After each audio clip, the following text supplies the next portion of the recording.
बिस्मिल्लाहिर्रहमानिर्रहीम। शुरू अल्लाह के नाम से जो बड़ा मेहरबान और निहायत रहम करने वाला है। मेरी हाफिज़े कुरान बीवी ने 100 बच्चियों को कुरान पाक हिफ्ज़ करवाया था, मगर जब उसकी वफ़ात हुई तो रोज़ उसकी कब्र फट जाती और उसकी कब्र से धुआं निकलता। मैं रोज़ अपनी बीवी की नई कब्र बनवा कर आता। लोग पूछते कि इसने कौन सा गुनाह किया था जिसकी इसे सज़ा मिल रही है। मैंने अपनी सास और साली से पूछा तो मेरी साली रोते हुए मुझे अपने कमरे में ले गई और कमरे का दरवाज़ा बंद करके उसने मुझे एक ऐसी चीज़ दिखाई कि मेरा कलेजा फट गया, क्योंकि मेरी बीवी, मेरी शादी को 6 साल गुजर गए थे और मेरी बीवी निहायत खूबसूरत और नेक सीरत थी। इन 6 सालों की रफ़ाकत में उसने मुझे कभी कोई शिकायत का मौका नहीं दिया था। मेरी बीवी हाफिज़े कुरान थी और शादी से पहले उसने 100 बच्चियों को कुरान मजीद हिफ्ज़ करवाया था, जिसकी वजह से मुझे हर वक्त यही सोचकर खुशी होती थी कि मेरी बीवी की सिर्फ दुनिया ही नहीं बल्कि आखिरत भी आसान होगी और वो यकीनन मेरे बच्चों की भी अच्छी तरबियत करेगी। हम दोनों मियाँ बीवी को बच्चों का भी बहुत शौक था, मगर शादी को इतना वक्त गुजर जाने के बाद भी हमारी औलाद नहीं हुई थी। अब मैं मायूस सा होने लगा था और ऐसे मौके पर अमूमन लड़कियां सबसे पहले न उम्मीद और दिल बर्दाश्ता होने लगती हैं। मगर मेरी बीवी अपनी उदासी जाहिर नहीं करती थी और सबसे वक्त गुजार रही थी।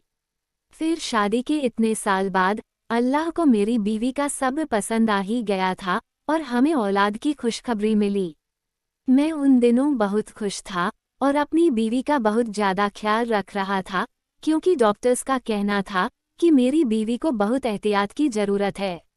मेरा बस नहीं चलता था कि मैं अपनी बीवी को बिस्तर से नीचे उतरने दूं। हमारी बहुत ज़्यादा एहतियात और दुआओं के बाइस अल्लाह तौला ने हमें सेहतमंद और प्यारा सा बच्चा दिया था। मगर बच्चा पैदा होते ही मेरी बीवी की तबीयत एकदम से बिगड़ गई थी। मैंने ऐसा तो बिल्कुल नहीं सोचा था कि बच्चा होते ही मैं बीवी को खो दूंगा। अपनी बीवी की तबीयत का सुनकर मैंने अल्लाह से उसकी ज़िंदगी की बहुत दुआएं मांगी, मगर मेरी दुआएं रद्द हो गई और मेरी बीवी अल्लाह को प्यारी हो गई। मैं गम से बेहाल हो रहा था। सब जानने वाले मेरे लिए अफसोस का इजहार कर रहे थे और मैं गमजदा सा एक कोने में बैठा हुआ था। जब गुस्ल वगैरह देकर तदफन के लिए हम कब्रिस्तान पहुंचे तो आसमान पर बिल्कुल स्याह बादल फैला हुआ था और दिन के वक्त भी ऐसा लग रहा था जैसे रात हो गई हो। यूं ही मेरी बीवी को दफन किया गया। निहायत तेज बारिश शुरू हो गई और ऐसी तूफानी हवाएं चलने लगी कि सब हैरानो परेशान रह गए। बीवी को दफन करने के बाद हम सब अपने अपने घरों को पहुंचे थे। मुझे ऐसे लग रहा था जैसे मौसम भी मेरे साथ मेरी बीवी की मौत का गम मना रहा हो। रात देर तक तेज तूफान चलते रहे। मेरा बच्चा फिलवक्त मेरी बीवी के घर वालों ने संभाला हुआ था और वो लोग भी मेरे घर पर ही कायम पजीर थे।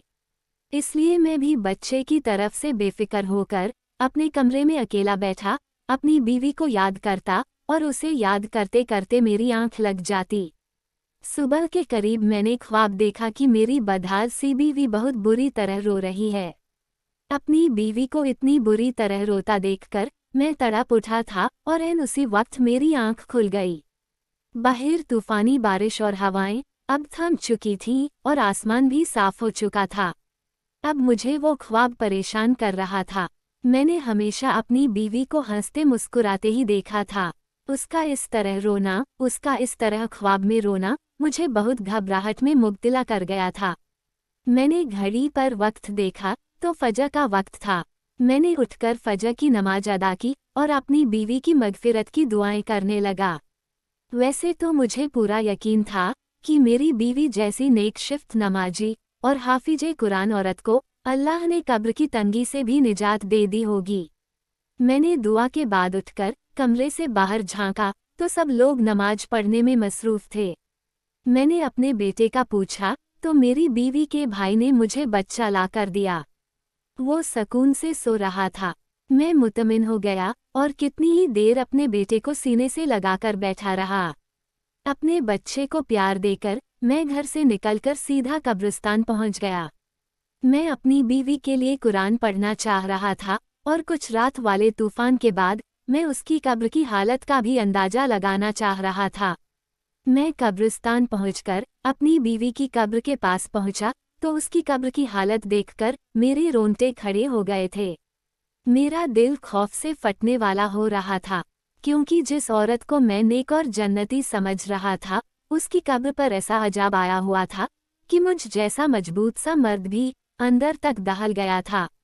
मेरी बीवी की कब्र फटी पड़ी थी और उसमें से धुआं निकल रहा था। वहां इतनी तपिश थी कि मेरा वहां खड़ा होना मुश्किल हो गया था। कोई मजदूर भी मेरी बीवी की कब्र बनाने को तैयार नहीं था।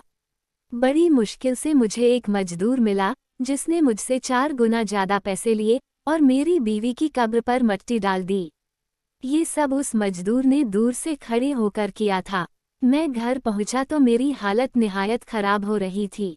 सबने मेरी हालत को बीवी से जुदाई का गम समझकर मुझे सहारा दिया और तसल्ली देने लगे, जबकि मैं हैरान था कि आखिर मेरी बीवी पर अल्लाह का अजाब क्यों आया था। वो तो नेक औरत थी। मेरी नज़र में तो मेरी बीवी की ऐसी कोई गलती नहीं गुजरी थी। मैं सोच सोचकर पागल हो रहा था कि मेरी बीवी की असल हकीकत क्या है।